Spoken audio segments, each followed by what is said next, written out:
इस साल दुनिया भर में सुपर एल नीनो की आशंका जताई जा रही है, जिसकी वजह से मॉनसून सीजन में बरसात की कमी हो सकती है।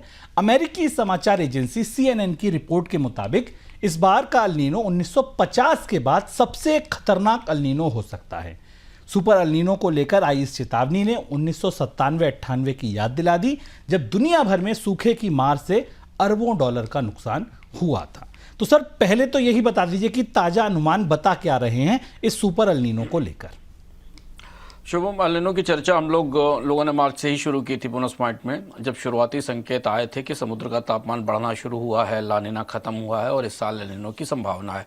धीमे धीमे जैसे हमने बताया था कि जैसे जैसे आप मानसून के करीब पहुंचेंगे, गर्मी के मध्य में पहुंचेंगे, भारत की गर्मियों के मध्य में पहुंचेंगे, ये अनुमान और स्पष्ट और मुखर होकर हमारे सामने आएंगे। जो ताजे मॉडल आए हैं, जो ECM WF के मॉडल हैं, उनके हिसाब से दुनिया में अब 60 से 65% तक एल नीनो की आशंका है और इसका समय रहेगा मई से जुलाई के बीच में। वही समय होता है जब एल नीनो पर असर होता है। अब इसके साथ जो दूसरी बात, अगर आप इस आंकड़े को माने कि अमेरिकी एजेंसी के आंकड़े हैं और अब भारत के आंकड़े नहीं हैं, तो भारत के पास भी हैं। भारत में IMD ने जो अपना फोरकास्ट किया था, अभी जो पहला फोरकास्ट किया था, जो सुर्खियों से तमाम वजहों से में नहीं था, जो अप्रैल के फोरकास्ट था, उसमें जून से सितंबर तक के रेनफॉल के लिए 52% के आसपास की बारिश की संभावना जाहिर की गई थी। जो लॉन्ग पीरियड रेंज कहते हैं, LPA बोलते हैं, उसमें 1971 से 2020 के बीच में। और जब भी ये 95% से नीचे होता है तो ये बिलो नॉर्मल होता है। तो यानी मौसम विभाग इसे सूखा कहते कहते रुक गया था, पर सामान्य से कम कहा गया था, जिसका अर्थ था कि डिफिशिएंट रेनफॉल पूरे देश में होगी।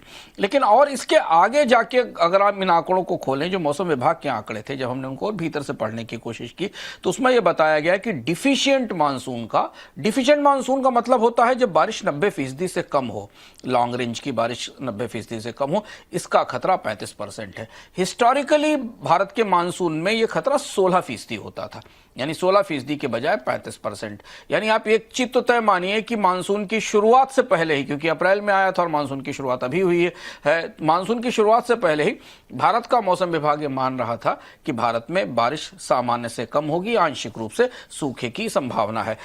स्काईमेट जो दूसरा प्राइवेट ऑपरेटर है, उसने भी इस बात की संभावना जाहिर की है कि अगस्त से सितंबर के बीच में एल नीनो मैच्योर होता दिखाई देगा। तो ये तमाम तूफानों के बीच, रुपया, युद्ध, कच्चे तेल की महंगाई, थोक महंगाई, खुदरा महंगाई में बढ़त के बीच भारतीय मौसम के बिगड़ने की, मानसून के बिगड़ने की पूरी संभावना अब स्थापित होती बन रही है। सर, एक सवाल और कि भारत के तमाम राज्यों से ये कार्यक्रम लोग देख रहे हैं, हमारे दर्शक हैं, किन राज्यों पर ज़्यादा रिस्क है, कहाँ ज़्यादा असर होगा एल नीनो का? हमने जो पुराने पैटर्न देखे शुरू, एल नीनो से प्रभावित जब मानसून होता है तो वो काफी बड़े हिस्से को प्रभावित करता है। अभी एल नीनो मानसून की शुरुआत को कहां से पकड़ेगा, कर्नाटक के पास पकड़ेगा या ये मध्य में आकर मई जून के आसपास पकड़ेगा, ये हमें देखना होगा। लेकिन जो सबसे महत्वपूर्ण असर पड़ता है, क्योंकि जहां सबसे देर से मानसून पहुंचता है और वहीं पर जहां सबसे ज्यादा पानी की जरूरत होती है, उस हिस्से में आंशिक रूप से सूखे का खतरा है। जो भारत के उत्तर पश्चिम के राज्य हैं और जो उत्तरी मैदानी राज्य हैं, पंजाब, हरियाणा, राजस्थान, दिल्ली, ये यहां पर पॉसिबल ड्राउट कंडीशंस बनती दिखाई देंगी। अगर आप मैप भी देखें हाल फिलहाल में जो में बनता दिख रहा है, इन हिस्सों में तो इस बात की पूरी संभावना है कि बारिश सामान्य से काफी कम रह सकती है। कुछ इलाकों में आंशिक रूप से सूखा हो सकता है। यह चीज ध्यान रखना जरूरी कि भारत में सामान्य मानसून की परिभाषा भी उतनी सामान्य नहीं है, क्योंकि हर साल सामान्य मानसून के बीच में हम बहुत सारे हिस्सों में सामान्य से कम बारिश देखते हैं और बहुत से इलाके हैं जहां पर हमने बाढ़ और अतिवृष्टि की स्थिति देखी है।